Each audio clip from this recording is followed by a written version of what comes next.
Hello traders, আজকে Nifty একটা বিরাট বড় র্যালি দিয়েছে। কত পয়েন্টের র্যালি? 400 পয়েন্টের র্যালি। আমাদের কালকে প্ল্যানে কি ছিল, মার্কেট কিন্তু একটা খুব বড় ব্যাক আপ খুলবে, দেন সেখান থেকে কিন্তু সাস্টেন করে যদি উপরের দিকে যায় আমরা উপরের দিকেই প্ল্যান করবো।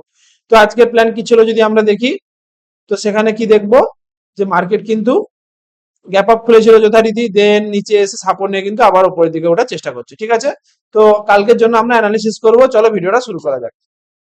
তো প্রথমে আমরা দেখবো কোন কোন লেভেলগুলো আমাদের জন্য ইম্পর্টেন্ট। তো 30 মিনিট স্ট্রাকচার যদি দেখি, আমাদের মার্কেট কিন্তু হায়ার হাই ফরমেশন করছে। মার্কেট এখান থেকে একটা হায়ার হাই বানিয়েছিল, দেন লো বানিয়েছিল, দেন হাই লো হায়ার লো। তো এখন কিন্তু মার্কেট একটা হায়ার লোতে কিন্তু আছে।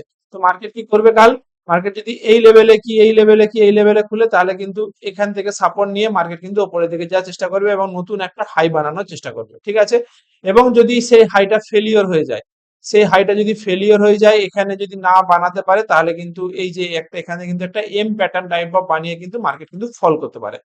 এবং ফল করার সম্ভাবনা কতটা সেটা যদি আমরা দেখি, তাহলে কিন্তু আমরা যদি এখানে যে লাস্ট যে আমাদের সুইং ছিল, এখান থেকে যদি আমরা একটা ফিবোনাচি টানি, তাহলে আমরা বুঝতে পারবো মার্কেট কিন্তু অলরেডি 0.618 থেকে কিন্তু রেজিস্ট্যান্স নিয়েছে। ঠিক আছে, কিন্তু রেজিস্ট্যান্সটা কনফার্ম কখন হবে?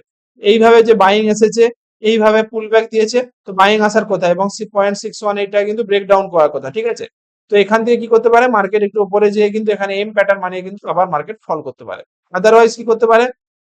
এটা একটা আমাদের ক্রাইটেরিয়া রইলো। আর একটা কি করতে পারে, মার্কেট যদি এর উপরে যে সাস্টেন করে, এই যে 0.61 এই লেভেলটা আছে, এর উপরে যদি মার্কেট সাস্টেন করে, দেন কিন্তু আমরা একটা বড় মুভ পেতে পারি 23,300, 23,400, 350 এই লেভেল অব্দি কিন্তু আমরা একটা বড় মুভ আগামী দিনের জন্য প্ল্যান করতে পারি। ঠিক আছে, আর ডাউন সাইডে প্ল্যান তো বললাম, কি বললাম ডাউন সাইডে প্ল্যান, যদি এই লেভেলটা থেকে যদি একটা এম প্যাটার্ন বানায়, তাহলে কিন্তু মার্কেট ফল করতে পারে। আর যদি এই লেভেলটা ব্রেকআউট করে দেয়, তাহলে কিন্তু এখানটা অব্দি আসতে পারে। ঠিক আছে, আদারওয়াইজ যদি গ্যাপ ডাউন খুলে, যদি এই লেভেলে খুলে, তাহলে এই লেভেলে খুলে, তাহলে কিন্তু মার্কেট একটা ইমিডিয়েটলি একটা ফল আসতে পারে। সেটা কতটা অবধি? এই লেভেলটা অবধি আমাদের ফার্স্ট টার্গেট থাকতে পারে, দেন আমাদের 22,500 কিন্তু ওভারঅল আমাদের কিন্তু একটা টার্গেট আসার সম্ভাবনা থাকলেও থাকতে পারে যদি গ্যাপ ডাউন খুলে। তার কারণ কি, গ্যাপ ডাউন খুললে এখানে বায়ার্স আছে, এখানে বায়ার্স আছে, তারা কিন্তু প্যানিক করে কিন্তু তাদের পজিশন ক্লোজ করবে। তো তখন কিন্তু মার্কেট একটা ফল করতে পারে। ঠিক আছে, তো আমরা এর সাথে যদি পিসিআর ক্যালকুলেশন করি, তাহলে আমরা বুঝতে পারবো। পিসিআর কি দেখবো, পিসিআর কিন্তু 0.95, মানে কি পিসিআর ওভারঅল বিয়ারিশ পিসিআর। আজকে যে মুভটা এসেছে সেটা কি, সেটা হচ্ছে একটা মানে নিউজ সেন্টিমেন্ট প্লাস কি করেছে হচ্ছে পুট রাইটিং হয়েছে। ঠিক আছে, তো তো কালকে কি হতে পারে মার্কেট, আমাদের সেই নিয়ে আলোচনা করলাম।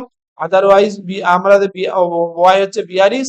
প্রাইস অ্যাকশনও যদি আমরা দেখি, প্রাইস অ্যাকশন বুলিশ, কিন্তু আমাদেরকে অপেক্ষা করতে হবে। এই লেভেলটা ব্রেকআউট ব্রেকডাউনে কিন্তু আমাদের জন্য ডিসাইড করছে। এই লেভেলটা যদি ব্রেকআউট করে দেয়, তাহলে কিন্তু আমরা হালকা অ্যাভয়েড করব। কেন? ব্রেকআউট করার পর রিটেস্ট করলে আমরা প্ল্যান করব, আদারওয়াইজ কিন্তু ব্রেকআউট কিন্তু ফেলিওর হয়ে গেলে কিন্তু একটা বড় ফল আগামী দিনে আসতে পারে। কালকের জন্য আমরা প্ল্যান করতে পারি, তার কারণ এটা কিন্তু একটা মেজর রেজিস্ট্যান্স এরিয়া। এই যে দেখতে পাচ্ছি, এখান থেকে কিন্তু মার্কেট সাপোর্ট নিয়েছিল, এখান থেকে এই যে এখান থেকে কিন্তু মার্কেট সাপোর্ট নিয়েছিল, আবার কিন্তু এই সাপোর্টটা কিন্তু এখন মার্কেটের জন্য কিন্তু রেজিস্ট্যান্স হিসেবে কাজ করবে।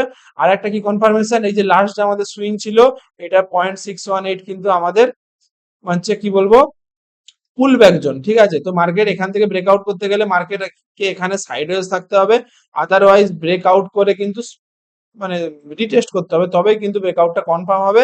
আদারওয়াইজ কিন্তু ডাইরেক্ট যদি ব্রেকআউট করে, তাহলে কিন্তু আমাদের জন্য একটু অপেক্ষা করতে হবে। যদি ব্রেকডাউন করে, যদি ব্রেকআউট ফেলিওর হয়, তাহলে কিন্তু আমরা ডাউন সাইডের জন্য প্ল্যান করব এবং বড় টার্গেটের জন্য আমরা কাল কিন্তু প্ল্যান করতে পারি। ঠিক আছে, তো এইরকম কন্টেন্ট পেতে চ্যানেলটা লাইক করে দিও আর সাবস্ক্রাইব করে দিও। আর যেটা যদি আমরা দেখি ডাটা এখনো আপডেট হয়নি, আমরা যদি কালকে ডাটা দেখি, তাহলে আমরা বুঝতে পারবো যে মার্কেটে কি হচ্ছে এবং কি হতে পারে। মার্কেটের ডাটা কিন্তু পজিটিভ, আমার যতদূর মনে হয় মার্কেট কিন্তু আর বটম কিন্তু প্রায় বানিয়ে চলেছে। কেন? ডিআই তাদের পজিশন 82 তে নিয়ে চলে গেছে, এফআই কিন্তু তাদের পজিশন 14 তেই রেখেছে, প্রো কিন্তু তাদের পজিশন হালকা কেটেছে, যেহেতু প্রো প্রফিট বুকিং করেছে। আগের দিন তাদের পজিশন, এটা কবেকার ডাটা? 23 তারিখ, এটা কালকে ডাটা ছিল। মার্কেট কালকে এতটা নেমেছিল, প্রো কিন্তু তাদের পজিশন কিন্তু হালকা কেটেছে। অতএব আজকে যদি পুরো পজিশন তাদের কেটে থাকে, তাহলে মার্কেট কিন্তু এই রেজিস্ট্যান্সটা যদি নিতে পারে। ঠিক আছে, তো ভিডিওটা ভালো লাগলে একটা লাইক করে দিও, চ্যানেলটা সাবস্ক্রাইব করে দিও। ধন্যবাদ। কালকে আবার আমরা ইন্টারডে অ্যানালিসিস করব। আজকের মতো এই, ধন্যবাদ।